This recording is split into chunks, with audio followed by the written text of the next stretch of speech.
Hey you guys, it's Peter, and welcome to my channel Peterisms, where I tell stories of my life and just little things that I've learned as I have grown into the person that I am today.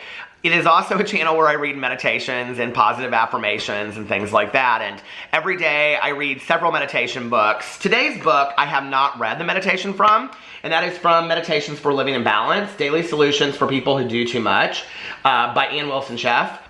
And I read a meditation from here the other day, and I really enjoyed the meditation that I read, so I thought I would save this one for today. I skimmed the title and the beginning of it, and as I was looking at it, I thought, well, this could be an interesting discussion on here. I have no idea what the whole meditation says. I thought it would be more interesting for me to just get on here and read it, and then share my thoughts about it afterwards. So let's get into this meditation for April 25th. Criticism, positivism. They never raised a statue to a critic, Martha Graham. Criticism and cynicism are national diseases, and this doesn't mean that people who do too much have to overburden themselves with them. Although criticism and analysis are still seen as sophisticated and scientific, we do have other choices. For example, we can vaccinate ourselves against their contagion with positivism. We can silence our inner critic. The choice is ours. Being critical rarely results in improvement.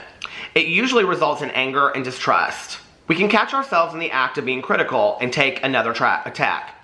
We can ignore our negative thoughts rather than feed them on grains of criticism. We can accept flaws and what needs to be changed while shifting our focus to positives and goodness. Being critical can become a habit, and habits are easier to make than break. Being positive can become a habit too. We can be grateful for what we have, for who another person is, for what we have received, and for what we have learned. When we replace the negative with the positive, subtle and significant shifts begin to occur, like huge fissures in a glacier. Try noticing your inner critic, silencing it and replacing it with something positive, and see what happens. I actually think it's a really interesting meditation on several different levels, you know? There was a point in my life where, and I've talked a lot about this on here, I saw the world through a negative point of view. I always saw the glass as half empty instead of half full. And it was a really miserable way to live, you know? Everybody that kind of came in my way, if they were successful, I picked that apart. And, if it was somebody in my life, like I was always looking at the negative, I wasn't looking at the positive. And the person that was affected by that the most was me. I was the most critical with myself.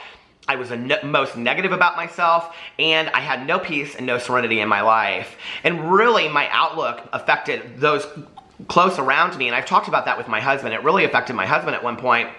And so I took this picture of me smiling and gave it to him for Christmas, and I said every day going into the next year, I'm going to be smiling on a daily basis. And I really focused on being more positive and looking at the world as half full instead of half empty. It has been the greatest change in my life. Especially, I would say, in the last year, really focusing on getting a point, like during the day where I am balanced and peaceful and serene. That is, to me, like, I can't give that away today. And I talked about that at length in my vlog the other day, that my serenity and my peace of mind is absolutely paramount to everything. Today, when I see people that are extremely critical, and I think there's a difference that needs to be made between people that, give constructive criticism and people that are critical. And the difference to me is this, that if somebody gives you constructive criticism, you don't question where their heart is with you. You know that they care about you. You know that they want you to be successful. You know that they just have your best interest in mind, right? So they're not going to sugarcoat things, but they're also not going to be nasty in their delivery. And they are going to be people that probably typically in other areas of their life, not just with you, are going to have very peaceful relationships with people. They're not toxic. They're not chaotic. They're people that really care about you. And so when they give you constructive criticism, like my best friend, like my husband, like my sponsor, like other sobriety friends that I have, family members of mine as well, which isn't always the case for a lot of people, I know that. But when they give me constructive criticism, it's because they care about me. It's because they love me. And I'm more willing to hear it from that point of view. What I'm not willing to hear today, and if it comes my way, that's fine, but I don't take it in and I don't own it, is when it comes from somebody that is always negative, that their outlook on the world is always negative, that they're miserable human beings, that they have absolutely no joy or love in their life whatsoever. They may fool themselves. They may fool themselves into thinking that they are very, very happy, or they're really, you know, enjoying life. But the reality is, if you ask the people around you, they would say, no, that's not true.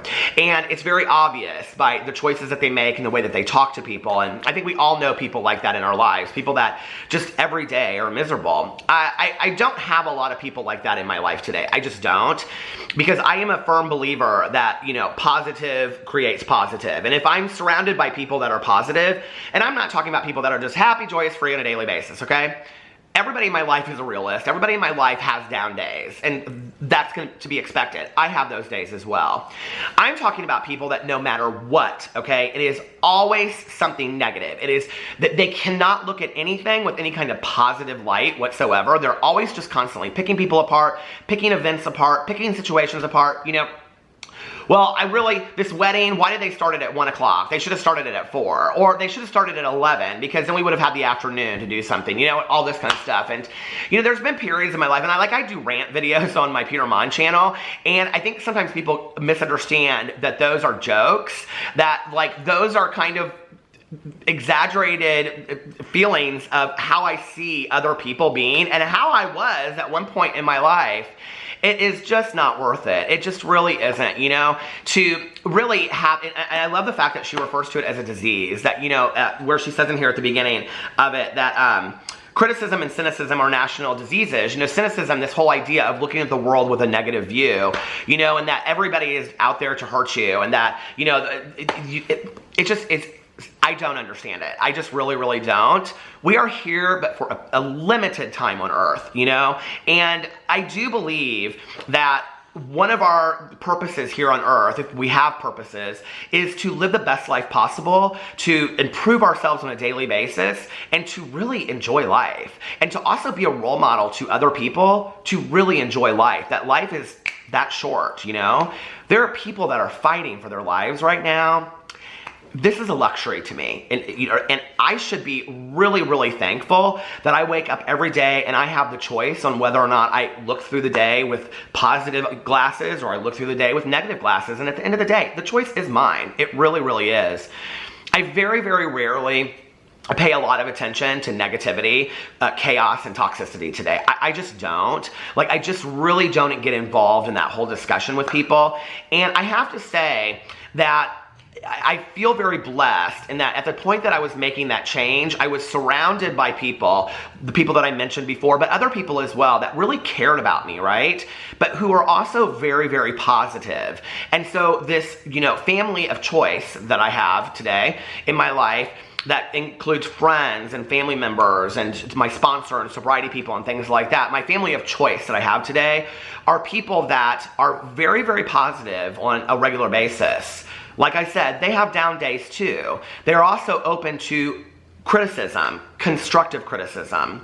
And I think that's how the world should work, you know? To say, and you don't have to even preface it by, I love you, please don't get your feelings hurt, I hope you're, you know, but just to say, you know, like, hey, listen. And if it comes from the point of love, people will know that. It won't have to be explained. To say, hey, listen, you know, like, I'm worried about this choice that you're making, or blah, blah, blah, blah, whatever. But to turn it around, you know, and then have it be like a really nasty kind of like vindictive kind of thing, I don't partake in that today. I just don't. I don't participate in that negativity. I don't participate in that ugliness. And, you know, it's interesting because my mother actually, I think she got this from Maya Angelou, but she did it at her house for many, many years, was that if there were people here that were very negative, or there were people here that were, you know, including myself, that just were like not being very nice, okay? She would say, you know, if you're going to continue with that attitude, you could just take it outside, because I don't want negativity in my house. I don't want it here, you know? And I think it's really about cultivating a point of view. What I have noticed in my life is that those people that I see as being extremely positive and being extremely successful, and I don't just mean successful professionally, professionally. I mean successful emotionally, and I don't think we talk enough about that, you know? I think in life, we measure success based on how much money you have, what kind of house you live in, what your status is, you know, as far as like in a job or a career, like what if you've gotten a lot of promotions. But we don't talk about emotional success, and I think emotional success is being able to weather the storm, being able to handle what comes your way, and trying to look at the world and the things that happen to us as, you know, learning experiences. And what is the positive that I can take out of this? What is the learning experience that I can take out of this? Those people that I see as being successful today are people that surround themselves with positive people. They pay very, very little attention to people that come their way and give them continued negative criticism or are cynical, because they just don't play into it. And that is a choice that we have today, you know, is when we wake up every morning, how are we going to look at the world? Are we going to look at it in a positive way, or are we going to look at it in a negative way? So I have epilepsy. I was talking about this on my migraine. I was talking about this on my vlog the other day, and I have migraine disorder with my epilepsy. And today I woke up and I've literally had a migraine all day. It's been pouring down rain. The kind of migraines that I have are somewhat connected to barometric pressure and things like that, and it's like pressure in my head. So I have literally had a migraine all day today, and I haven't let it stop me from how I participate in the world today. Because the reality is, just because, okay, I have a migraine and I don't feel very well and I feel like crap and I could just lay in bed all day long, the people around me, that they don't deserve to be affected that way, you know? And then what happens is when I say to them, oh, I'm just, you know, I'm really, my head is hurting a lot today and I'm really struggling. And they'll say to me, oh man, that's really tough. You know, like, you need me to bring you anything? That's called a healthy relationship. That's called healthy communication, right? You know, and I've had so many friends of mine, thank God, like I say this about my best friend Tanya all the time. A friend is somebody that will tell you what you need to hear, not what you want to hear.